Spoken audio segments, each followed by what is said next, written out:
Ok, muy buenas tardes. En primer lugar, agradecer a Álava la oportunidad de estar en este evento tan emblemático y multitudinario. Un placer compartir con vosotros lo que hacemos. Mi nombre es Diego González Aguilera, soy profesor en la Universidad de Salamanca y represento a un grupo de investigación que tiene su sede en la Escuela Politécnica Superior de Ávila, es decir, muy cerquita de aquí de Madrid.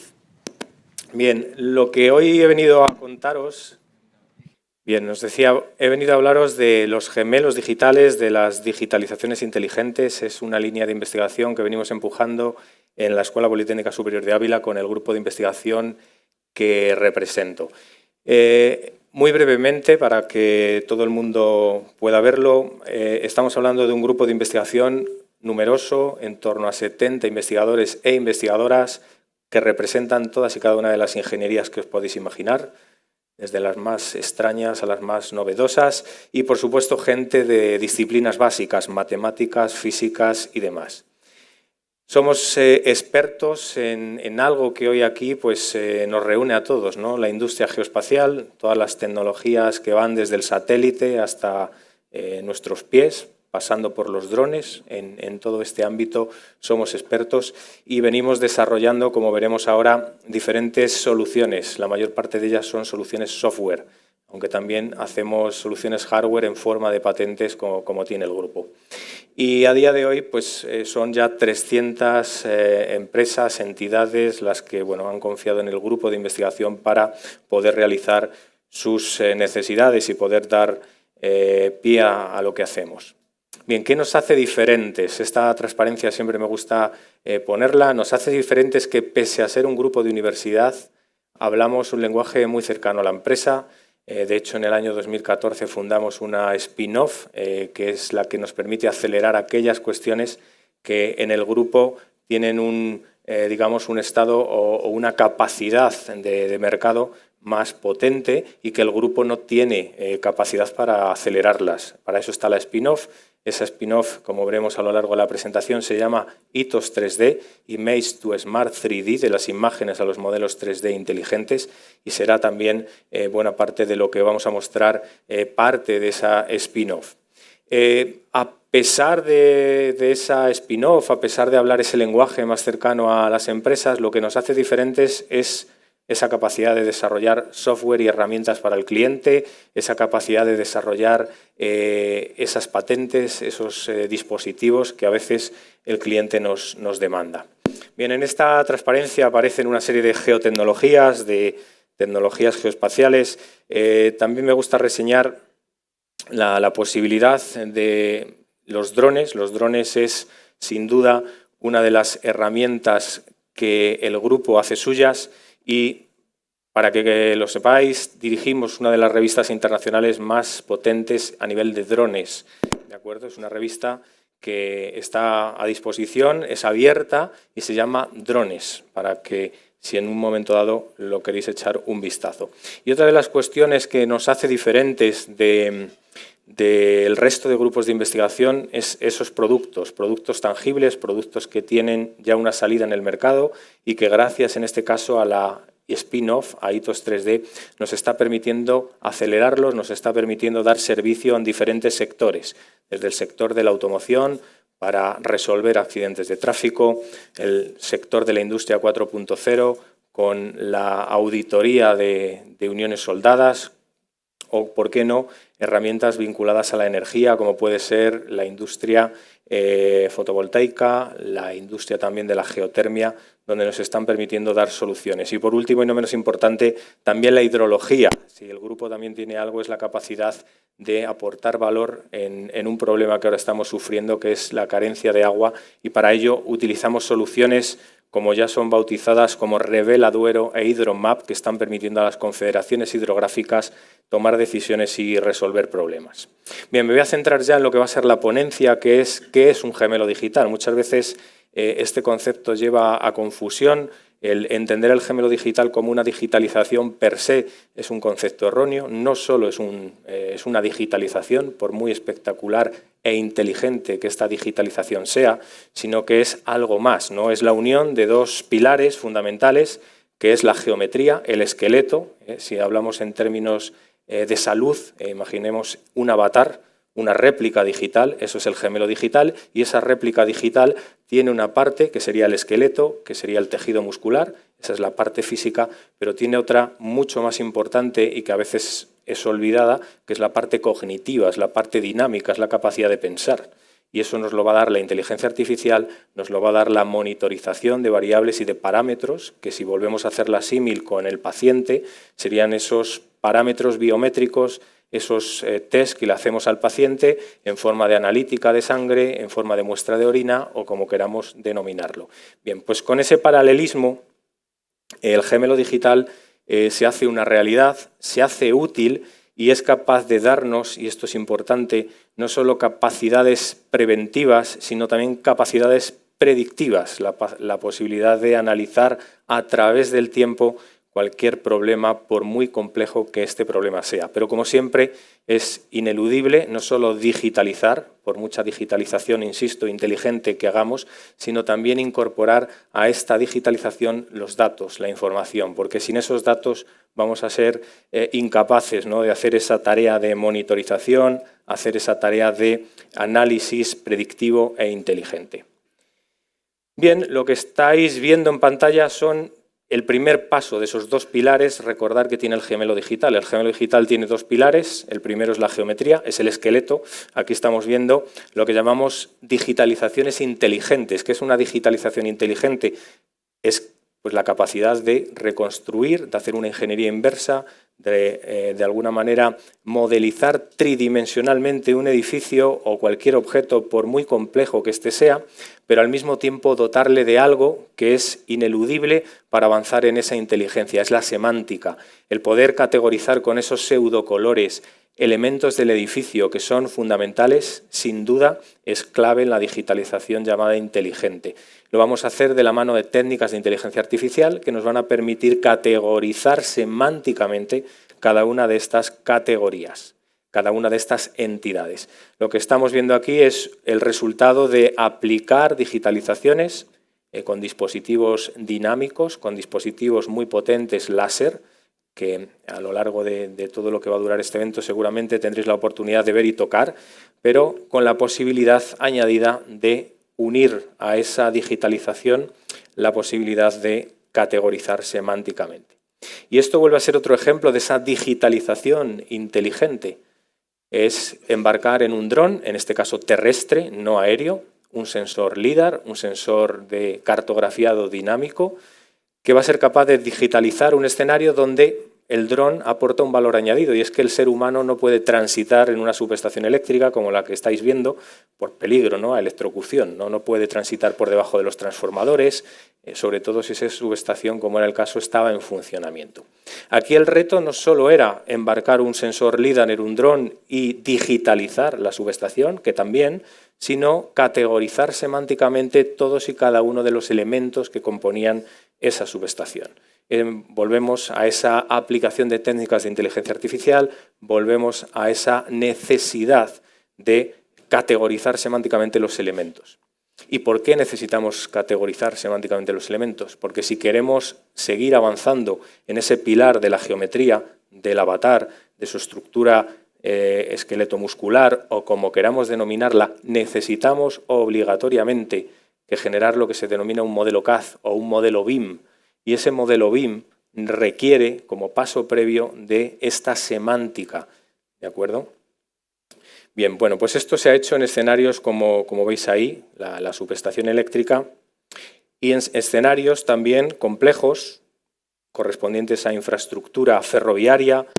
En este trabajo, además, en colaboración con el Grupo Álava, tuvimos la oportunidad de digitalizar una infraestructura ferroviaria con todos los elementos y todo lo que conlleva una infraestructura de estas características. Podemos ver con pseudocolores cada uno de estos elementos. Y lo más importante, en esta digitalización inteligente nos quedaba un paso de los vídeos que veíamos anteriormente, y era pasar de estas categorías semánticas que ya conllevan a esa categorización de cada uno de los elementos a un modelo BIM, a un modelo CAD.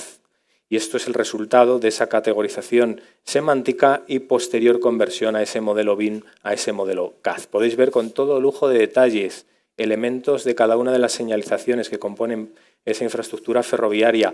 Podéis ver además la catenaria del cable calculada perfectamente. Todo esto se puede semi-automatizar, no voy a decir automatizar, y se puede hacerlo gracias a estas digitalizaciones inteligentes, a estas dotaciones de semántica a la nube de puntos. Bien, ¿cuál es el otro pilar? Bueno, pues el otro pilar que no podemos olvidar, y vuelvo otra vez al símil de salud, es esa capacidad cognitiva, son esos datos del paciente, es esa analítica que voy a hacer al paciente en forma de radiografía, en forma de resonancia, de lo que queramos, pero son datos y esos datos tienen que provenir de sensores en forma de sensores IoT, del tipo que sean, pero sensores que al fin y al cabo nos estén dando información en tiempo real de la infraestructura, en este caso de ese puente, de ese viaducto, como veíamos antes, de esa digitalización del ferrocarril. Sin esos datos, el gemelo digital no existe. No podemos tener capacidad predictiva si no tenemos información, si no tenemos datos. No podemos aplicar ninguna técnica de inteligencia artificial si al final el gemelo digital no es ese binomio de geometría y información dinámica en forma de datos. Bien, y ahora me quería centrar, después de haber presentado este concepto de gemelo digital, que espero hayáis entendido, en los dos ejemplos que de alguna manera avalan la aplicación en un escenario real y complejo del gemelo digital. Los voy a llevar a un escenario muy cercano a nosotros, a la Universidad de Salamanca, porque al final es un escenario donde nosotros tenemos esa capacidad de acceder, de tomar información, y es la biblioteca histórica. Es decir, vais a tener oportunidad de adentraros en la biblioteca histórica de la Universidad de Salamanca, vais a tener oportunidad de ver el gemelo digital de la biblioteca histórica de la Universidad de Salamanca. Bien, todo esto lo hemos encapsulado dentro de una plataforma que hemos llamado Heritage Care, es el cuidado del patrimonio. Representa hoy en día una realidad, hay una asociación sin ánimo de lucro creada en base a todos estos desarrollos y de alguna forma ejemplifican, como vamos a ver aquí en el vídeo, estas dos cuestiones que venía planteando en el concepto del gemelo digital. Por un lado, la digitalización inteligente. Lo que vamos a ver en este vídeo, lo que estamos viendo en ese vídeo, son digitalizaciones inteligentes, digitalizaciones que se realizan con estos dispositivos de cartografiado dinámico, de cartografiado móvil, con esta potencia, ¿no?, de poder casi en una mañana, como fue el caso, digitalizar no solo la biblioteca, sino todo el edificio histórico, con todas y cada una de sus habitaciones y sus dependencias. Y tenemos la posibilidad de aplicar además esas técnicas de inteligencia artificial que me van a categorizar cada uno de los elementos para convertirlo en un BIM, en un sistema de información. Bien, la otra parte que también se ha hecho, se ha puesto en esta biblioteca de Salamanca, es la monitorización, la posibilidad de monitorizar al paciente. En este caso, nuestro paciente es la biblioteca, lo hemos digitalizado, pero habría que monitorizarlo. Y lo primero que hicimos fue saber qué parámetros eran importantes para la biblioteca. Pues como todo el mundo se puede imaginar, la temperatura es un parámetro importante, la humedad. En esta biblioteca hay salvaguardados libros de hace siglos con un enorme valor y por lo tanto les preocupan las condiciones de temperatura y humedad, pero en especial les preocupa otro parámetro que es la incidencia solar que a través de las ventanas se está dando en estos libros de la biblioteca. Solar puede llegar, ¿tengo que levantar la mano? Ok. ¿Puedes llegar a el micrófono mejor? ¿Así? ¿Mejor? Perfecto. Vale. Pues lo que decía, este parámetro de incidencia solar también preocupa porque daña los libros. Al final hay un montón de vidrieras y de cristaleras, lo veremos ahora adentrándonos en este gemelo digital. Y preocupa enormemente cómo puede incidir esta luz solar en todo el patrimonio que hay en forma de libros en la biblioteca. Otro de los parámetros que se tuvo que configurar y que realmente fue complicado en este gemelo digital de la biblioteca es el conocimiento experto. Es decir, hay que codificar el conocimiento experto de gente de patrimonio, gente que se dedica a preservar este tipo de edificios y de bienes patrimoniales y que tienen un conocimiento, tienen una serie de reglas de decisión que hay que traducir al gemelo digital para que el gemelo digital sirva como esa plataforma que queremos que sirva de réplica digital, de avatar digital, que me va a dar cualquier problema que tenga el paciente, es decir, la biblioteca, y que me lo diga además a través del tiempo, es decir, que se adelante al futuro. Bien, esto lo hemos conseguido codificando el conocimiento experto, el conocimiento informal. El conocimiento informal es el que no está en los libros, no está en los manuales de mantenimiento, proviene de horas y horas de experiencia por parte de los expertos en patrimonio. Bien, y este es el acceso a la plataforma del gemelo digital. Para que podamos verlo, este sería el edificio histórico entero. Aquí lo podemos ver y lo estamos viendo además desde una URL directamente para que os hagáis una idea de la agilidad con el que se maneja este tipo de modelos. Podemos cortarlo, cuando digo que podemos cortarlo podemos trocearlo, podemos estirarlo, podemos ver partes del edificio histórico que hasta ahora no se conocían por tener esta digitalización tan precisa y tan potente de lo que es el edificio histórico. Para que os hagáis una idea, en esta parte superior está la biblioteca. Si corto el edificio, me adentro dentro de la biblioteca, ¿de acuerdo?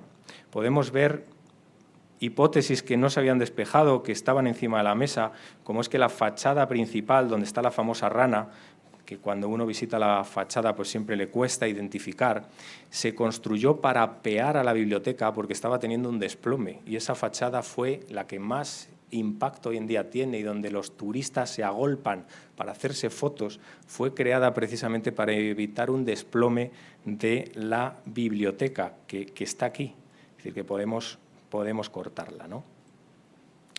Bien, este gemelo digital, que es muy espectacular, es, de momento, la única parte del concepto de gemelo digital que yo os he contado, la geometría.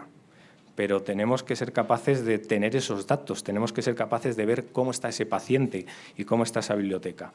De manera que tenemos la posibilidad de acceder a los sensores que hay dentro de la biblioteca. Esos sensores nos están dando valores de temperatura y humedad, nos están dando valores de radiación solar y nos están dando la posibilidad de aplicar otra serie de algoritmos de inteligencia artificial para conseguir tener esa capacidad predictiva. Si no me falla la memoria y me pongo aquí y pongo aquí la URL,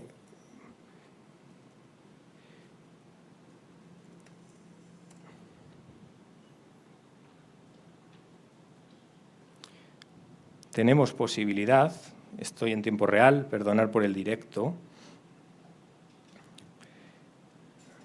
vamos a tener la posibilidad de, si carga, ya está cargando, de acceder a ese paciente, ¿vale? Y el paciente es esta biblioteca, aquí estamos viendo perfectamente las cristaleras de las que os hablaba, ¿de acuerdo? Y vemos cómo esa biblioteca yo puedo acceder en tiempo real a sensores de CO2, sensores de presencia de personas, sensores de temperatura, de humedad, de radiación solar, de todas estas variables que a mí me interesa monitorizar del paciente. Todos esos sensores IoT están capturando esa información, se está almacenando y si hay algún tipo de advertencia, de aviso, se mapean en color naranja o rojo, como un semáforo. Si están en verde, buena salud. Si están en naranja, advertencia. Si están en rojo, peligro. Pero lo más importante de este gemelo digital, más allá de recorrerlo, de disfrutarlo, de ir pinchando por los diferentes sensores que, como digo, dan información en tiempo real, están en este icono, el icono del corazón, el icono del informe médico, el icono que me va a llevar a conocer cómo está mi paciente. Es como cuando uno va a hacerse la analítica, le dicen, tío, tienes el colesterol hecho una mierda, el ácido úrico, pues igual, ¿no? Y se mete uno en la aplicación y con la app lo está viendo. Bueno, pues con este gemelo digital hemos sido capaces de aplicar esto en cualquier edificio del patrimonio y de generar este informe donde, bueno, más allá de que sean 45 páginas, que nadie se asuste, la biblioteca está bien de salud. Pero si me voy a la parte más importante, que es la parte que de alguna manera me va a dar con colores semafóricos cómo está el paciente, cómo está la biblioteca, fijaros que es esta tabla de aquí. Esta tabla de aquí la voy a hacer grande para que todo el mundo lo pueda ver. Me está diciendo en diferentes parámetros de la biblioteca que tienen que ver con su estructura, que tienen que ver con sus componentes arquitectónicos, cómo está la biblioteca en el 2018, en el 2023, en el 2028, en el 2033, en el 2038. Es decir, hacemos un análisis predictivo de cómo está la biblioteca en estos momentos, está bien de salud, esos colores verdes denotan que está bien de salud, y cómo puede estar en el futuro si no se adoptan una serie de medidas. Es decir, tenemos la capacidad de prescribir como el médico, que te pone una receta o te pone un tratamiento o te dice, pues, oye, no le des tanto al alcohol, que no comas tanto de esto, de lo otro, pues de la misma manera nosotros le vamos a decir a la biblioteca qué tiene que hacer, cuáles son las prescripciones médicas que tiene que seguir para que al final nos lleguemos que en el 2038, si no se ponen ninguna de esas medidas, tengamos ese problema. Bien, y sin querer abandonar el edificio histórico, sé que tengo 5 minutos y que luego tiene que haber preguntas, pero no me puedo ir sin conocer otro de los tesoros de la Universidad de Salamanca y, por ende, del edificio histórico, y es el cielo de Salamanca. El cielo de Salamanca ha sido noticia este año porque se ha cumplido algo que estaba pintado en ese cielo de Salamanca, y es que la configuración de los planetas representada en aquel siglo, en el siglo XV, ahí es nada, el primer planetario que se cree de Europa que existía fue de la Universidad de Salamanca, fue el cielo de Salamanca, era donde los alumnos aprendían las prácticas de astronomía, podríamos decir que era como un planetario del siglo XV. Bueno, pues ese planetario del siglo XV y su representación se ha vuelto a dar este año, y por eso ha sido noticia, por eso ha tenido tanto eco en los medios de comunicación.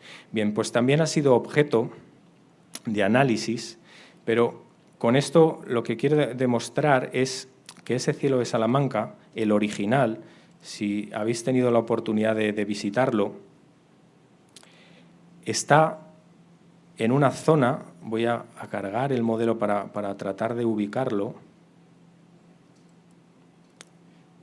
sería hacia atrás, aquí estamos en el modelo, está justo encima de la capilla del edificio histórico. La capilla del edificio histórico, si sigo cortando el edificio, está aquí. Justo aquí, esta es la capilla.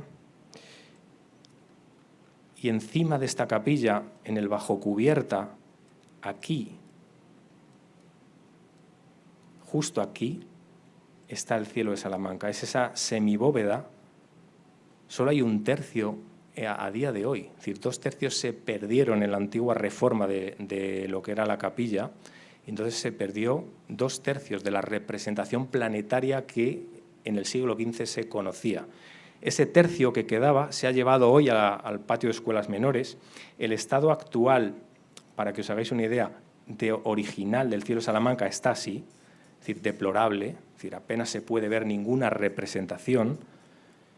Y este es el escenario del cielo de Salamanca hoy en día, donde hemos tenido la oportunidad de reconstruirlo. A ver si no me juega ninguna mala pasada. Con técnicas de hiperresolución. Esta es la representación del cielo de Salamanca en su estado actual, no es el original. Se ha movido desde la antigua capilla del edificio histórico al patio de escuelas menores. está en una sala de visita, como puede ser habitual en cualquier museo, pero lo más espectacular de este cielo de Salamanca es que hemos sido capaces de reconstruirlo de una forma que, si me acerco con el ratón, jamás puedo percibir casi el grosor del óleo, ¿no?, que estamos viendo ahí. Es decir, esto lo hemos conseguido no con una supercámara, porque no hay cámara en el mercado, ni el Grupo Álava tiene en su poder una cámara con una capacidad de tanta resolución. Lo hemos conseguido gracias al lema de Divide y vencerás, haciendo un montón de mosaicos con una rótula robotizada capaz de generar una infinidad de fotos y coser automáticamente todo ese panorama, todo ese gigapanorama, para finalmente tener, como jamás se ha visto e incluso como jamás se va a poder ver allí, ¿no?, porque allí la sala tiene una iluminación que es una iluminación tenue para no dañar la pintura, y no puedes observarlo como se ve en este modelo del cielo de Salamanca. Y, por último, no podía tampoco pasar la posibilidad de verlo en 3 dimensiones. Es decir, no solo vemos ese cielo de Salamanca en 2 dimensiones, lo vemos en 3 dimensiones, lo podemos ver desde fuera, lo podemos ver desde cualquier perspectiva, lo podemos cortar como cortaba antes el edificio histórico, medir, por supuesto, capacidad métrica absoluta, quitarle la piel, ver cualquier imperfección que tenga la estructura, etcétera, etcétera. Esto es el concepto del gemelo digital llevado al patrimonio, y acabo mi intervención con estas 5 breves conclusiones, ¿no?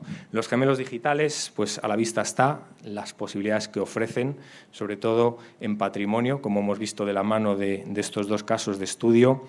Destacar las digitalizaciones inteligentes con estos dispositivos bautizados como wearables, capaces de, pues, en una mochila, en un dispositivo muy manejable, digitalizar cualquier escenario, por muy complejo que sea. Incorporar sensores IoT es clave, obligatoria, para que el gemelo digital tenga vida. Sin los sensores, sin los datos, sin la monitorización, el gemelo digital no es un gemelo digital. No podemos hablar de gemelo digital con una digitalización, por muy inteligente, por muy espectacular que sea. Y, por último, pues estas plataformas, como la que veíamos de Heritage Care, son claves para gestionar todos estos activos. Al final, el cliente no va a confiar en tener que tener una gran computadora, una gran herramienta donde correr todos estos modelos. Lo mejor es que todo esto esté alojado en la nube y que dé el servicio que al final el cliente espera, que es un informe médico, como el que veíamos con ese icono del corazón, capaz de darnos el estado de salud de nuestro bien cultural. Y el lema, prevenir mejor que curar, ¿no?, como todo en la vida. Muchas gracias.